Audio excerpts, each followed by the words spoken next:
Hello दोस्तों, आपका स्वागत है हमारे यूट्यूब चैनल पर। तो आज हम इस वीडियो में डिस्कशन करने वाले हैं defect or imperfection in crystals के बारे में। यानी कि जो क्रिस्टल में इम्परफेक्शन होता है या फिर जो डिफेक्ट होता है वो किस तरह से होता है, उसके लिए कौन कौन से कंडीशन अप्लाई होता है। तो चलिए यहाँ पे कुछ पॉइंट है उसको हम समझ लेते हैं। देखिए पहला पॉइंट क्या है, the crystal which has same unit cell and certain and contain same lattice point throughout the crystal are known as ideal crystal. यानी कि जो ये क्रिस्टल होता है इसमें क्या होता है, इसमें सेम यूनिट सेल होता है और फिर इसका लैटिस पॉइंट भी जो होता है ये सेम होता है थ्रू आउट द क्रिस्टल। यानी कि जिस क्रिस्टल का, तो उसे हम क्या कहते हैं, आइडियल क्रिस्टल कहते हैं। दूसरा पॉइंट क्या है, at absolute zero temperature ionic crystal are well arrange and there are no defect. यानी कि जो एब्सोल्यूट टेम्परेचर पे जो आयनिक क्रिस्टल होते हैं यदि वो वेल अरेंज्ड होते हैं, उनमें कोई डिफेक्ट नहीं होता है, तो उससे भी हम आइडियल क्रिस्टल बोल सकते हैं।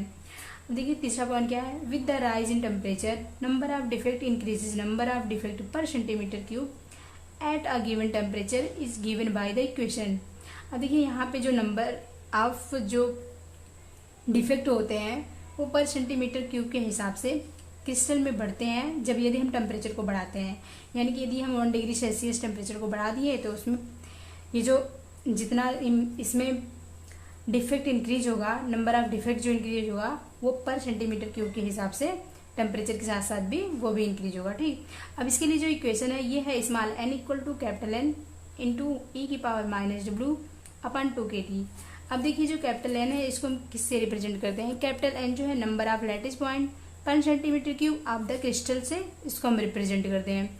और ये जो है W जो है work done or energy required to cause a defect. यानी कि जो डिफेक्ट के लिए जो एनर्जी का रिक्वायरमेंट होता है या फिर जो उसके लिए कार्य किया जाता है उसको हम W से रिप्रेजेंट करते हैं। ठीक, अब हम देखेंगे atomic imperfection or point defect. यानी कि एटॉमिक इम्परफेक्शन क्या होता है या फिर हम इसे पॉइंट डिफेक्ट भी कहते हैं, तो ये क्या होता है। तो देखिए इसमें कुछ पॉइंट है। तो देखिए पहला पॉइंट जो है, the imperfection due to missing atom displaced atom or extra atom are known as point defect. यानी कि यदि हम जो क्रिस्टल है उसमें से किसी एटम को या हम मिस कर दिए, यानी कि मिसिंग मतलब खो गया, निकल जाना, रिमूव हो जाना, ठीक, या फिर उसमें हम एक्स्ट्रा एटम को जोड़ देंगे तो उस क्रिस्टल में ये इम्परफेक्शन आ जाएगा। यानी कि जिसके कारण उसे हम पॉइंट डिफेक्ट बोलते हैं। यानी कि जो एटम है उसका मिसिंग हो जाना, यानी कि एटम्स डिस्प्लेस्ड, यानी कि उनका पहले वाले पोजीशन से, डिस्प्लेस मतलब क्या होता है, उनका विस्थापन हो जाना अपनी जगह से। ठीक, यानी कि या तो उनकी मात्रा घट जाएगी या बढ़ जाएगी। ठीक, तो उसे हम पॉइंट डिफेक्ट कहते हैं। अब वह पॉइंट के बेस पे होगा, यानी कि पॉइंट वाले बेस पे होगा। यानी कि पॉइंट मतलब कि एटम के जैसे कि वो बहुत सारे मॉलिक्यूल से मिलकर बना होगा जो क्रिस्टल होगा, लेकिन उसमें एटम का मिसिंग होगा या फिर एक्स्ट्रा एटम जोड़ा जाएगा। ठीक, अब देखिए अगला पॉइंट क्या है, point defect can be due to imperfect packing during the original crystallization. Point defect कब हो सकता है, जब हम ओरिजिनल क्रिस्टलाइजेशन का पैकिंग करते हैं उस टाइम जो इम्परफेक्ट होता है, यानी कि त्रुटियां आती है, यदि वह अच्छे से पैकिंग उसका नहीं हुआ है उस क्रिस्टल का, तो उसमें ही पॉइंट डिफेक्ट क्रिएट होता है। आर में arise from the thermal vibration of atom at elevated temperature.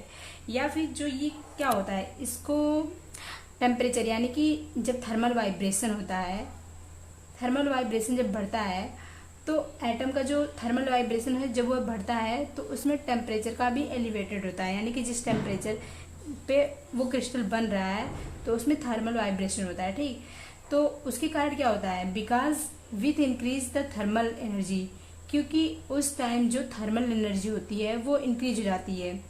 There is increase probability of individual atom. तो इस कंडीशन में क्या होता है, there is increased probability of individual atom, यानी कि उनका जो प्रोबेबिलिटी होता है इंडिविजुअल एटम का वो भी बढ़ जाता है, यानी कि उसके वाइब्रेशन करने का।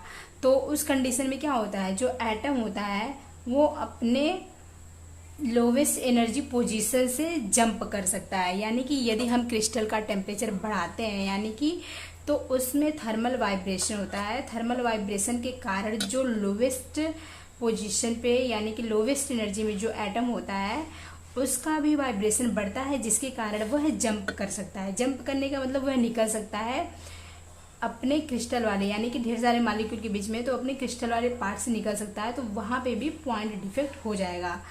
अब देखिए यहाँ पे पॉइंट डिफेक्ट जो होता है ये 3 टाइप्स का होता है। पहला है स्टोकियोमेट्रिक डिफेक्ट, दूसरा है नॉन स्टोकियोमेट्रिक डिफेक्ट, तीसरा है इम्प्योरिटी डिफेक्ट। तो इन तीनों को हम आने वाली वीडियो में डिस्कशन करेंगे, तो अभी के लिए हम इतना ही रहने देते हैं। तो आशा करती हूँ दोस्तों आपको यहाँ पे जो आइडियल क्रिस्टल होता है वो क्या होता है ये अच्छे से समझ में आ गया होगा, और पॉइंट डिफेक्ट, एटॉमिक इम्परफेक्शन के बारे में भी अच्छे से समझ में आ गया होगा। तो धन्यवाद दोस्तों, मिलते हैं नेक्स्ट वीडियो में। तब तक के लिए आप लोग पढ़ते रहिए और अपना ख्याल रखिए।